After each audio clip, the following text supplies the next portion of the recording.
to coming here in the first place, to experiencing ayahuasca? To this specific retreat? No. Well, originally I was a neuroscientist and I believed in hardcore science.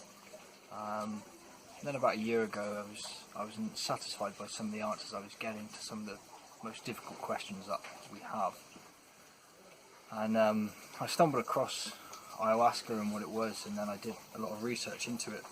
And I really felt like it had something to offer.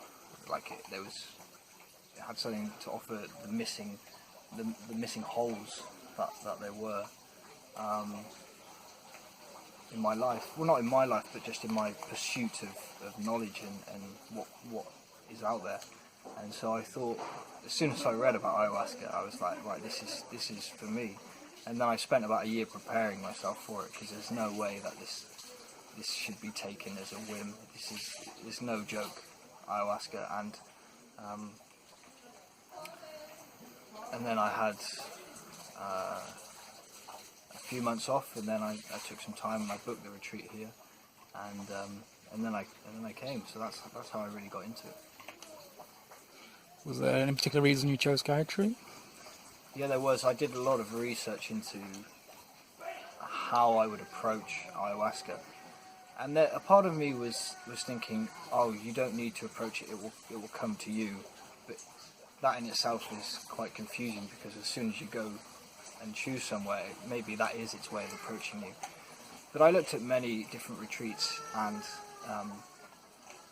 some just seemed very commercialized, very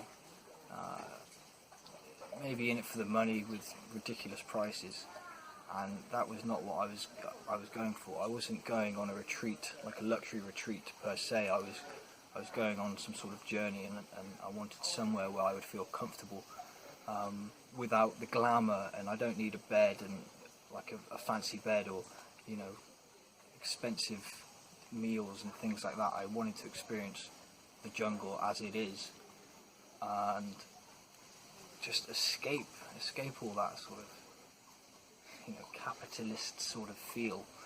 And Gaia Tree seemed to be the one which was humble, and it wasn't outrageously priced, and they had staff which really work closely with the plants and really believe in what they're doing.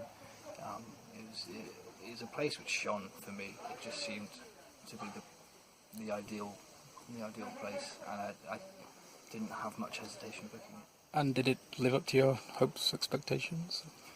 Well, that's a funny question, because I don't know what hopes and expectations I had.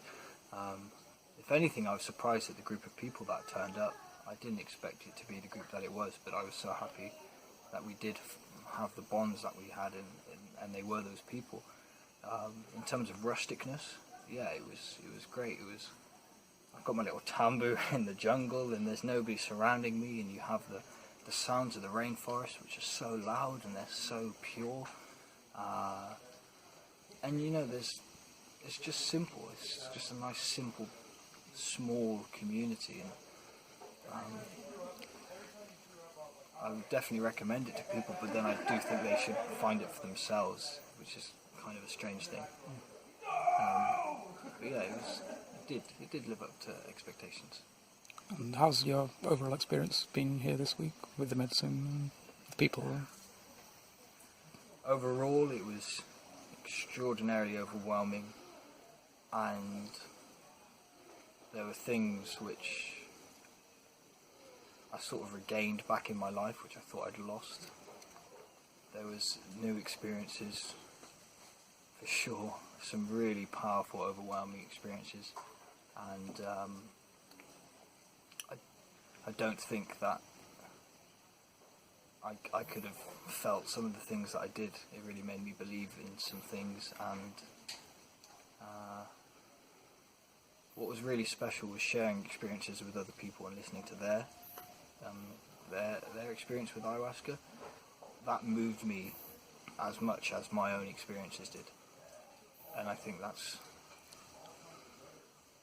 what makes this place so good. I'm exhausted, physically and mentally exhausted. I can't straighten my arms anymore. And that was due to a very extraordinary, massive ceremony that I had. But overall, I feel peace, and it was an extraordinary week that I will never forget. You mentioned having a scientific background. How has the work this week altered your perception of the world in any way? So the main problem that I was having was what's known as the hard problem in neuroscience, which is how the mind and consciousness arises from the brain that we think. So the brain obviously is made up of physical matter, yet consciousness in the mind is non-physical. And the problem is, how can this physical matter give something that is non-physical? How do the two, what connects the two? And this problem is not solved in neuroscience, and I'm not sure if it will ever be solved. And so I thought, okay, well, maybe there's something else. There has to be something else. And I did go into this retreat looking for that answer. No, I didn't find the answer per se, but what I did find was that there is something else, and I was led to believe that there is something else. And the world that we live in isn't purely materialistic, and approaching science in a materialistic way isn't necessarily the best way or the only way. And that's what's given me confirmation that we need to look at it differently, and we can't just be satisfied with physical laws, because there is more.